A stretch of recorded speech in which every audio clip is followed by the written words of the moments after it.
এবার যে গুরুত্বপূর্ণ খবরের দিকে নজর রাখবো, একেবারে মুখ্য সচিব এবং মুখ্যমন্ত্রী এবং তার সঙ্গে জেলা শাসকদের এক বৈঠক হতে চলেছে আজ ঠিক বিকেল 5টায়। এই মুহূর্তে সবচেয়ে বড় খবরের দিকে নজর রয়েছে ট্রাইব টিভির, এবং এই বিষয়ে বিস্তারিত কথা বলবো এই মুহূর্তে রয়েছে সরাসরি আমাদের সঙ্গে আমাদের প্রতিনিধি দেবযানীর সঙ্গে কথা বলার চেষ্টা করবো। দেবযানী, কি বিষয় নিয়ে আলোচনা হওয়ার কথা হয়েছে, কি জানা যাচ্ছে? দেখো, আজকে বৈঠকে মূলত দুটি বিষয় রয়েছে। এক হচ্ছে এই আধার কার্ড নিয়ে যে অভিযোগ করা হচ্ছে, যেটা মুখ্যমন্ত্রীও তিনি গত কয়েকটা জনসভায় বারবার এই আধার কার্ড ইস্যুটাকে তুলেছেন। এর জন্য বিএসএফ কে দূষিতেন, কেন্দ্রীয় সরকারকে দূষিতেন। মুখ্যমন্ত্রী যেটা বক্তব্য, যে তার কাছে কিছু অভিযোগ এসেছে যে সীমান্ত এলাকায় আধার কার্ড যেগুলো যাদের রয়েছে সেই আধার কার্ড বাতিল করে দেওয়া হচ্ছে, এবং সেখানে বলা হচ্ছে যে বিএসএফ নতুন করে আর কার্ড ইস্যু করবে। এছাড়াও পূর্ব বর্ধমানের বেশ কিছু জায়গায় সেখানে ডাকে চিঠি পাঠানো হয়েছে বেশ কয়েকজনকে, যাদের আধার কার্ড নিষ্ক্রিয় করার হবে সেটা বলা হয়েছে। মুখ্যমন্ত্রী যেটা গতকালও বীরভূমের সিউড়ির জনসভায় বলেছেন, প্রশাসনিক সভায় বলেছেন যে তার কাছে এরকম কিছু স্পেসিফিক অভিযোগ এসেছে এবং সে কারণেই তার প্রশাসন যথেষ্ট ব্যাপারে সতর্ক। এবং আজকে আমরা যেটা দেখছি যে মুখ্য সচিব তিনি জেলা শাসকদের ডেকেছেন বিকেল 5টায়, তাদের নিয়ে তিনি ভার্চুয়ালি বৈঠক করবেন। সেই বৈঠকে এই প্রসঙ্গটাকে তোলা হবে, কি হচ্ছে বিষয়টা ভালো করে খতিয়ে দেখার নির্দেশ দেওয়া হবে, এবং আধার কার্ড যদি কারোর বাতিল না হয় সেই ব্যবস্থাও করতে হবে জেলা শাসকদের। সে ব্যাপারে কিছু প্রয়োজনীয় পদক্ষেপ করতে হবে। আজকে মুখ্য সচিব বৈঠকে তেমনই নির্দেশ দেবেন। এক আর দুই হচ্ছে মনরেগা ইস্যু, একটা বড় রাজ্যের কাছে একটা বড় ইস্যু।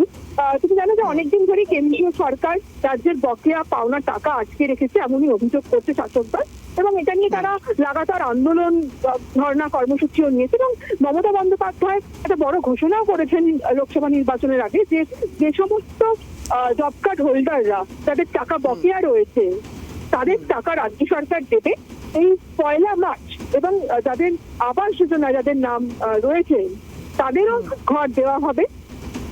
তো এই জব কার্ড হোল্ডারদের টাকা প্রত্যেকের অ্যাকাউন্টে চলে যাবে 1 মার্চ, 24 লক্ষ জব কার্ড হোল্ডারদের। তো যেহেতু এটা বড় একটা প্রসেস, সেটা কিভাবে তাদের টাকা পাঠানো হবে যাতে কোনো রকম কোনো সমস্যা না হয়, প্রত্যেকে যাতে টাকা পায়। এবং এই পাসবুকটা নিয়ে যেটা তৃণমূল কংগ্রেসের কর্মসূচিও কিন্তু রয়েছে, যে তারা পাসবুক নিয়ে সাধারণ মানুষের কাছে তুলে ধরবে, প্রচার করবে যে রাজ্য সরকার, মমতা বন্দ্যোপাধ্যায় সরকার এই টাকা মিটিয়েছে।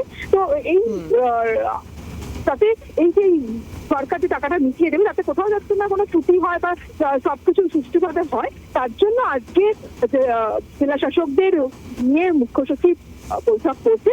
এরকমই বেশ কিছু কয়েকটা খুব গুরুত্বপূর্ণ বিষয় নিয়ে আজকে মুখ্য সচিব জেলা শাসকদের সঙ্গে কথা বলবেন, এমনটাই সূত্রের খবর নবান্ন থেকে।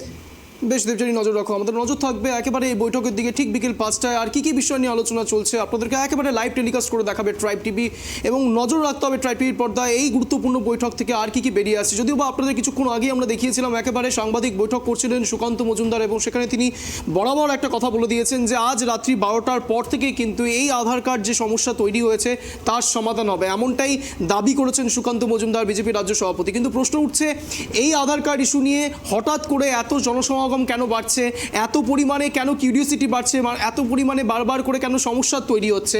এবার সেই সমস্যা নিয়েই কি নতুন করে নতুন ধারাবাহিকতা তৈরি হবে তৃণমূল কংগ্রেসের সঙ্গে বিজেপির? এবার প্রশ্ন উঠছে সেই জায়গাতে, তার কারণ আজ বিকেল 5টায় কিন্তু ইতিমধ্যেই বৈঠক ডেকে ফেলেছেন মুখ্যমন্ত্রী থেকে শুরু করে, একেবারে সেখানে থাকবেন মুখ্য সচিব বিপি গোপালিকাও, এবং জেলা শাসকদের নিয়ে এই বৈঠক চলবে মুখ্যমন্ত্রীর। এবং এই বৈঠক থেকে কার্যত কি বেরিয়ে আসে, কি কনক্লুশন আসে, সেই দিকে নজর থাকবে ট্রাইব টিভি বাংলার।